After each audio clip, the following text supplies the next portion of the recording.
गांव में दो सहेली थी और दोनों ही समय चलते हुए बुद्धि हो गई थी। दोनों बात कर रही है। अरे कहाँ जा रहे हो तुम? तो सरला दादी ने बोला कि मैं कहीं नहीं जा रही हूँ, उसे घर में अच्छा नहीं लग रहा था तो इसीलिए बाहर चली आई। तुम्हारा हालचाल कैसा है? बोला कि मैं ठीक हूँ।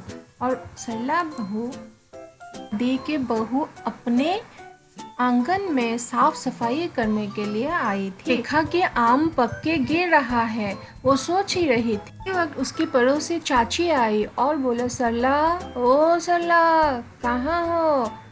तब बहू ने बोला कि चाची माँ जी नहीं है घर में, वो थोड़ा सा बाहर गई है गांव में घूमने के लिए। आने से मैं आपके बारे में जरूर बताऊंगी। और इधर सल्ला दादी शाम हुए तो घर लौट रहे थे तो बच्चे एक दिखाई दिया पेड़ के नीचे। बच्चे को पूछा कि तुम कौन, रो रहे हो क्यों? बच्चे ने बोला, मुझे बहुत प्यास लगा है, अपने साथ घर ले आई। बहू, इसे पानी दो। बहू ने बोला, ये कौन है माँ? ने बच्चे को कहा कि तुम अंदर जाओ। बच्चा अंदर चला गया और बहू के साथ बात करने लगी। बोला, ये हमारे साथ ही रहेगा आज से। ये बच्चा घर छोड़ के आ गया है। वो इसके माता पिता नहीं है, इसके एक चाचा है, वो इसे बहुत मारता है, इसीलिए घर छोड़ के भाग इसका आया। नाम चंदू है। अगले दिन चंदू खेल रहे थे आंगन में, देख रही थी। तभी पड़ोसी चाची आ गई। ये कौन है? ये कहाँ से आया ये बच्चा? से ही दिन बीतते गए। एक दिन चंदू सोता हुआ सोच रहा था।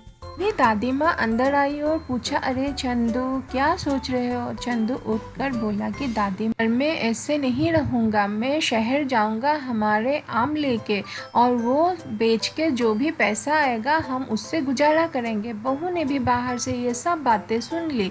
सरला दिन चंदू शहर जाके आम बेचने लगा। आम बेचने के लिए वो बोल रहा था, ताजा ताजा आम ले लो।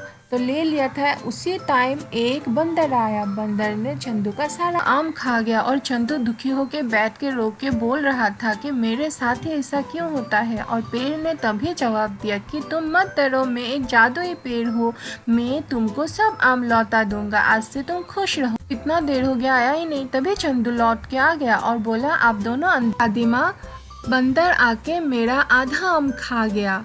तो मैं बहुत उदास हो गया था और एक पेड़ के नीचे जाके बैठा। जादुई पेड़ थी, मेरा सब बातें सुन रहा था और वो मुझे एक वरदान दिया। बोला, आज के बाद तुम सुखी रहोगे हमेशा। दादी माँ ने सुना और बोला कि बेटा, तुम बहुत अच्छे हो, इसीलिए तुम्हारे साथ भी अच्छा हुआ। हाथ मुंह धो लो और खाना खाओ। बहू, चंदू के लिए जल्दी से खाना निकालो।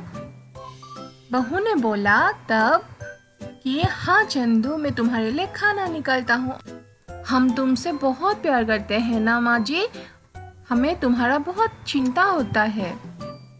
जिस दिन से चंदू आया तब से खुशी खुशी रहने लगे और सरला दादी को भी अपने बेटे की याद नहीं सताती है।